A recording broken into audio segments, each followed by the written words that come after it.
সেই ক্ষেত্রে আমরা আমাদের দুদককে অবহিত করবো, দুদক বাংলাদেশ সরকারের সাথে কমিউনিকেট করবে। এই যে তাদেরকে ধরে আনার জন্য কোন পদ্ধতিতে নেবেন, সেগুলো কিভাবে এনে সাথে কার্যকর করবেন, এই বিষয়ে এটা আমাদের বাংলাদেশ সরকারের নিজের দেশের নাগরিক পলাতক থাকতে অন্য দেশে, সেটা বিভিন্নভাবে পররাষ্ট্র মন্ত্রণালয় ব্যবহার করে ইন্টারপোলের সহায়তা নিয়ে আমরা সেটা ব্যবস্থা করি। একদিকে বাংলাদেশের নাগরিক, একদিকে ব্রিটেন নাগরিক।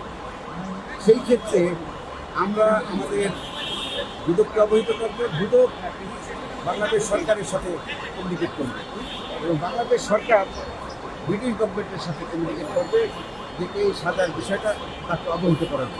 ভাই, আপনারা বলেছেন টিউলিপ সিদ্দিকী বিভিন্ন অ্যাপ ব্যবহার করে তারপরে বিভিন্নভাবে ইনফ্লুয়েন্স করেছেন। অ্যাপটা কি, কোন অ্যাপ বা স্পেসিফিক কমিউনিকেশনটা কি ছিল, কি স্পেসিফাই? হোয়াটসঅ্যাপের মাধ্যমে ছিল বা অন্যান্য অ্যাপস প্রমাণ সৃষ্টি করে এই কথাটা সাক্ষী ওসমান গনি বলে গেছে। সাক্ষী ওসমান গনি PW20 রায়টা একটু আবার বলে দেন ভাই, আসলে রায়টা তার বিরুদ্ধে কি রায় হলো একটু বলে দেন। টিউলিপ আরেকটু পরিষ্কার করা এবং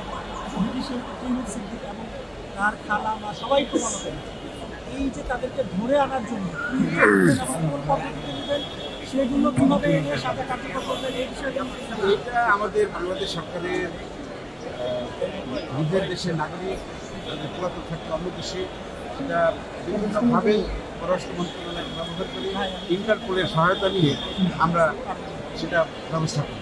একটা প্রশ্ন এখানে যে এখানে রাজীব কর্মকর্তারা সহযোগিতা করেছেন গণপরিবেশ, এখনো অনেকে দায়িত্বে আছে, বর্তমানে ওনারা হয়তো নাই, তো একজন প্রধানমন্ত্রীর ক্ষমতার ব্যবহার করে যদি এই রকমের দুর্নীতির সঙ্গে তিনি জড়িত হন, ভবিষ্যতের জন্য এটা কি ধরনের বার্তা দেয়? আর আরো প্রধানমন্ত্রী আসবেন না ভবিষ্যতে? এটা আসলে বাংলাদেশের জনগণের জন্য আমি মনে করি যে একটা মাইল ফলক রায়, যে পরবর্তীতে যারাই আসবেন দেশের শাসন ক্ষমতায়, তারা অন্তত একটু সতর্ক থাকবেন যে আমরা যেন কোনো দুর্নীতির সাথে জড়িত না থাকি।